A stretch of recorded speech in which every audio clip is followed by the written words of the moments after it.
Прошли десятки лет, и в 68 году нашей эры в Римской империи снова стало неспокойно.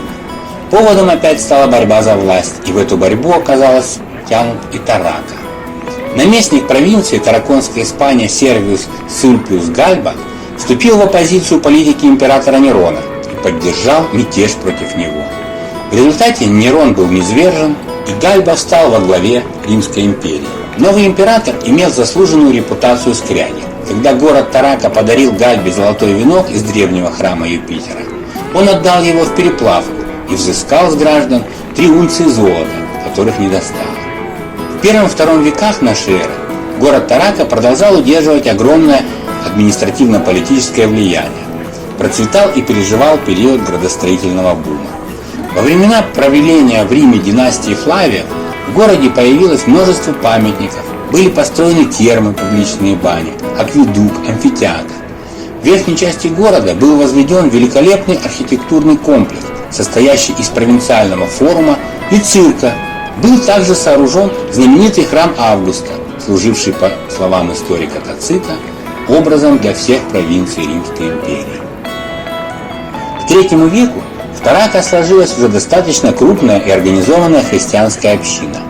Первые епископы древнего Тарака, чьи имена сохранились в истории, известны с середины III века. К этому же времени относятся сведения о постигшем город и окрестности кризисе, в частности о нескольких пожарах. В IV веке прибрежная часть города обезлюдила, и Тарака сузился до пределов территории монументальных римских сооружений. В IV-V веках началось медленное восстановление региона, однако некоторые его территории были окончательно заброшены. В 410 году войска вестготов под предводительством короля Алариха I овладели Римом. Римская империя пала, и вестготы захватывали города бывших римских колоний. В середине V века они присоединили к своим владениям значительную часть территории Иберийского полуострова, в том числе и Тараконскую Испанию. Хорошо укрепленный Тарака не очень пострадал во время войны, и хоть и утратил былое политическое влияние, стал для захватчиков важным стратегическим центром. Город вошел в состав самостоятельного королевства, объединявшего Каталонию и Септиманию, получив на так называемой вульгарной латыни VI века название Тарака-на. Эта эпоха не оставила нам никаких собственных архитектурных сооружений, поскольку вестготы пользовались римскими постройками. Пришельцы исповедовали арианство, в то время как коренное население и потомки римлян были католиками. Католический епископат также помог городу не потерять свою значимость во время вестготского правления. Этот важный статус стратегического и христианского центра город сохранял вплоть до вторжения арабов, которых в Испании называют маврами, в начале VIII века. Арабское завоевание Пиренейского полуострова произошло за довольно короткий период 711-718 годов. Вестготское королевство пало. Сопротивление немногочисленных вестготов было сломлено.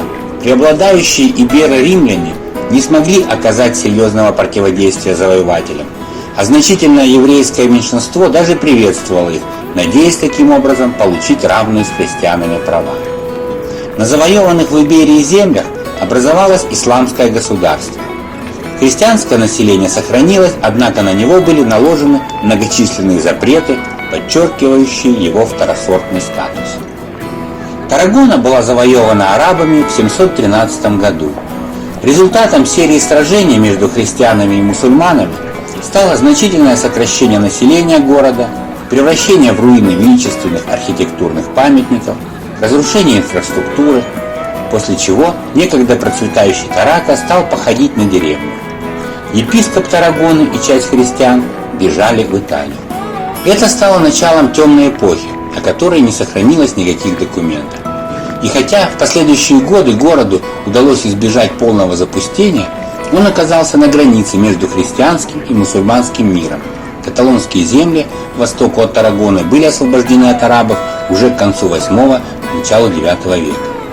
Это влекло за собой отсутствие безопасности и не способствовало появлению новых жителей.